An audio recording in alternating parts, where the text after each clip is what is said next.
नमस्कार। आरपी व्यास क्लासेस में आपका हार्दिक स्वागत है। ये मैट्रिक्स पर वीडियो लेक्चर नंबर 6 है। इसके जो पहले 5 वीडियो मैंने आपको बना के भेजे थे, उसमें हमने कुछ बेसिक बातें समझी थी जो एक्सरसाइज 3.1 से रिलेटेड थी। और वो थी, सबसे पहले मैट्रिक्स का मीनिंग क्या होता है, उसकी डेफिनेशन क्या होती है। फिर हमने पढ़ा था मैट्रिक्स का ऑर्डर क्या होता है, उसको अपन कैसे आइडेंटिफाई करते हैं।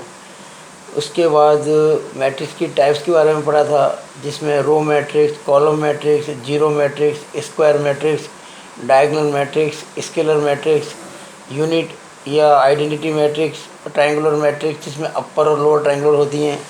फिर प्रॉपर्टीज़ ऑफ मैट्रिसेस के बारे में पढ़ा था, जिसमें transpose of A matrix, symmetric matrix, skew symmetric matrix और आखिर में इक्वल मैट्रिसेस के बारे में बात की थी। ये सब कुछ हमने 5 वीडियो में समझा था। आज मैं इन पर डिपेंड क्वेश्चन जो एग्ज़ाम में आते हैं उसकी चर्चा करूँगा इस वीडियो में। और जो क्वेश्चन इस वीडियो में लूँगा वो है फॉर्मेशन ऑफ ए मैट्रिक्स। हमें कोई मैट्रिक्स को फॉर्म करना हो या किसी मैट्रिक्स को कंस्ट्रक्ट करना हो तो कैसे करें। कोई रूल आपको दिया जाएगा और ऐसे कॉमन क्वेश्चन जो एग्ज़ाम में आते हैं। तो ये क्वेश्चन ले रहा हूँ मैं, जो 2016 के पेपर में आया हुआ है। साफ लिखा हुआ है, construct a 2x2 matrix a is equal to, जिसका एलिमेंट है small a I j square bracket में, whose elements are given by a I J is equal to modulus of -5i + 2j। पहले तो समझें कि जो मॉडुलस होता है किसी भी नंबर का, वो उसकी पॉजिटिव वैल्यू होती है। -5 की पॉजिटिव वैल्यू, -5 का मॉडुलस 5, -10 का मॉडुलस 10, और पॉजिटिव को दिखा पॉजिटिव लेते ही हैं, 8 का मॉडुलस तो 8 ही होगा। ये सिंपल वे में अपन बात कर रहे हैं। तो सबसे पहला जो काम आपको ये समझना है कि अगर कोई 2x2 मैट्रिक्स है तो उसको अपन कैसे बनाएंगे। 2x2 का मतलब क्लियर है कि 2 रो है और 2 कॉलम है।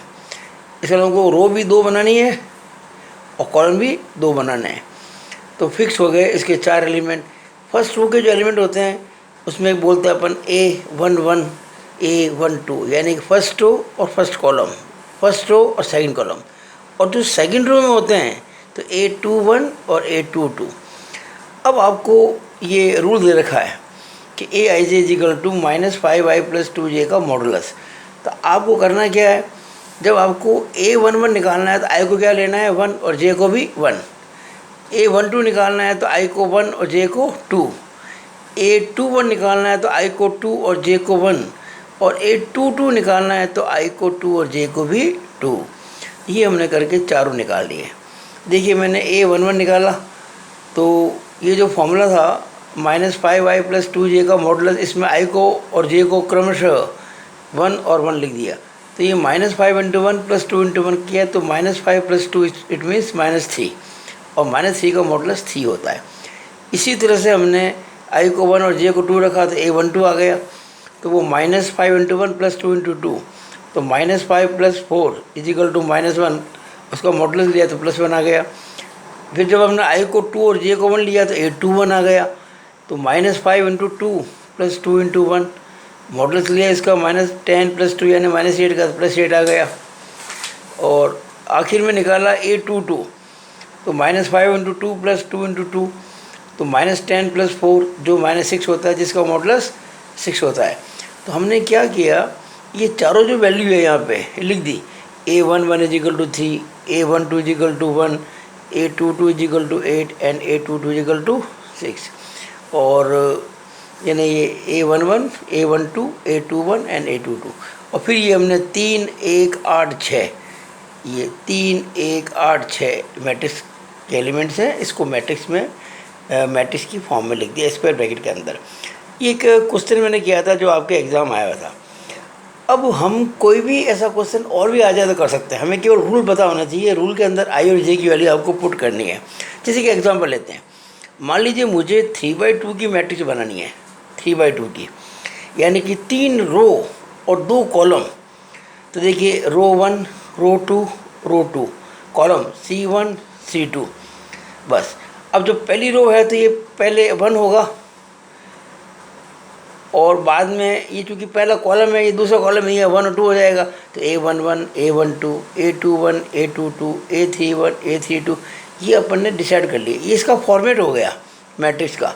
ये मैट्रिक्स का क्या हो गया, फॉर्मेट। और इसके बाद आपको रूल कोई क्वेश्चन में दे रखा होगा, उसको बेस मानते हुए आप आई जे की वैल्यू अलग अलग, कभी 1 1, कभी 1 2, कभी 2 1, कभी 2 2, कभी 3 1, कभी 3 2 लेते हुए आई और जे की आप ए आई जे निकाल सकते हो और मैट्रिक्स बन जाएगी। मान लीजिए आपको 2 इंटू 4 की बनानी थी मैट्रिक्स, 2/4 की, तो रो 2 है और कॉलम 4 है। ये रो पहली, रो दूसरी, कॉलम पहला, दूसरा, तीसरा, चौथा। तो 1 1 1 2 1 3 1 4, 2 1 2 2 2 3 2 4। इस तरह से आप जो चाहे क्वेश्चन आ जाए आप मैट्रिक्स को फॉर्म करके बना दें और क्वेश्चन आसानी से सॉल्व हो जाएगा। It is all over about this video. Thank you.